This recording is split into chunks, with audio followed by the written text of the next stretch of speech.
Beautiful souls, आपके channel साइकअप with ministry पर आपका स्वागत है। क्रोध क्या है? क्रोध अपने आप में कुछ भी नहीं है। इसे आप इस तरह से समझिए कि क्रोध अंधकार की तरह है। अंधकार का अपना कोई वजूद नहीं है, सिर्फ प्रकाश का ना होना ही अंधकार है। इसी तरह मन में शांति का ना होना क्रोध है। क्रोध हमारे अंदर ही है। अगर हम ना चाहें तो कोई हमें गुस्सा नहीं दिला सकता। जैसे आप एक चाय का कप लेकर खड़े हैं और कोई आपसे टकराया और चाय छलक गई, तो आप कहेंगे कि वो आपसे टकराया इसलिए चाय गिर गई। लेकिन मैं कहूंगी कि चाय इसलिए गिरी क्योंकि कप में चाय थी। इसी तरह हमें क्रोध आता है क्योंकि हमने अपने अंदर क्रोध भर रखा है। इस वीडियो में हम देखेंगे ऐसे कुछ तरीके जिनसे हम अपने अंदर से पूरी तरह से क्रोध खत्म कर सकते हैं और एक शांतिपूर्वक और बेहतर जीवन जी सकते हैं। ट्रिगर्स वो सिचुएशंस होती हैं जिनके होने पर आपका मन अशांत हो जाता है और आपको गुस्सा आ जाता है। समय पर खाना ना खाना, नींद पूरी ना होना या किसी का बहुत देर तक इंतजार करना ट्रिगर्स हो सकते हैं। ऐसे और भी बहुत कारण हो सकते हैं। आपको अपने ट्रिगर्स पहले से ही पहचानने हैं ताकि उस सिचुएशन के होने पर आप एक बेहतर जवाब दे सकें और गुस्से पे कंट्रोल कर सकें।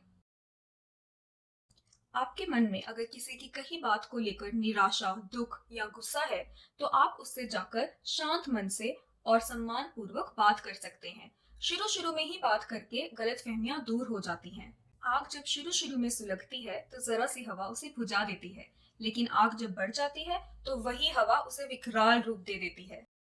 मैंने अपनी जिंदगी को कुछ इस तरह से आसान कर लिया, किसी से माफी मांग ली और किसी को माफ कर दिया। जब आपको लगे कि आपका गुस्सा ज्यादा बढ़ रहा है तो कोई एक्शन ना लें। एक छोटा सा ब्रेक लें और खुद को लोगों से अलग कर लें। टहलने निकल जाएं या ऐसी कोई जगह ढूंढें जहां आपको शांति महसूस हो। आप ये सोचें कि मैं जो कर रहा हूँ उसका असर मुझ पर ही हो रहा है। अपनी परेशानी को परमात्मा पर छोड़ दें। खुद से बात करें। परेशानी को पहले से ही समझने की कोशिश करें। हो सके तो सिचुएशन को अवॉइड करें। अपने आप को भी नेगेटिव सजेशन ना दें और सिर्फ पॉजिटिव तरीके से ही सोचें। गुस्सा करने से प्रॉब्लम सॉल्व नहीं होगी। हमारे कुछ ऐसे बिलीव हैं जिनसे हम बहुत ज्यादा जुड़े हुए हैं। जब कोई उनके अगेंस्ट कुछ कहता है तो हमें गुस्सा आ जाता है। जब आप किसी आर्ग्यूमेंट में हो तो उसी समय तुरंत जवाब ना दें और दूसरे की बात को समझने की कोशिश करें।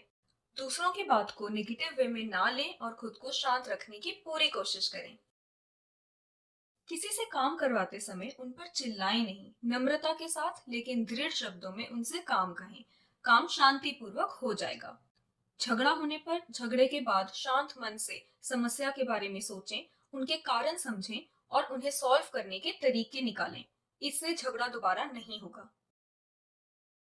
कुछ घटनाएं ऐसी होती हैं जिन पर हमारा कंट्रोल नहीं होता और जरूरी नहीं कि वो आपके मुताबिक ही हों।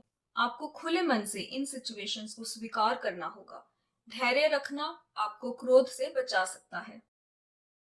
जब भी आपको लगे कि आपका क्रोध बढ़ रहा है तो कुछ टेक्निक्स का प्रयोग करें, जैसे लंबी लंबी सांसें लेना, 10 से 1 तक उल्टी गिनती गिनना या फिर योगा और मेडिटेशन करना भी आपको बहुत हेल्प कर सकता है। पहले लाइफ में टेंशन होती थी, अब टेंशन में लाइफ है। अपनी लाइफ को टेंशन फ्री करने के लिए नो स्मोकिंग जोन की तरह घर को और ऑफिस को नो एंगर जोन बनाएं। मेरी इस वीडियो को क्लिक करके कुछ ऐसे साइन जानें जो बताएंगे कि आपको गुस्सा आ रहा है। अगर आप कोई और तरीका जानते हैं जिससे हम गुस्से को कंट्रोल कर सकते हैं तो कमेंट सेक्शन में जरूर बताइए। चैनल को सब्सक्राइब जरूर करें और वीडियो को लाइक और शेयर करें।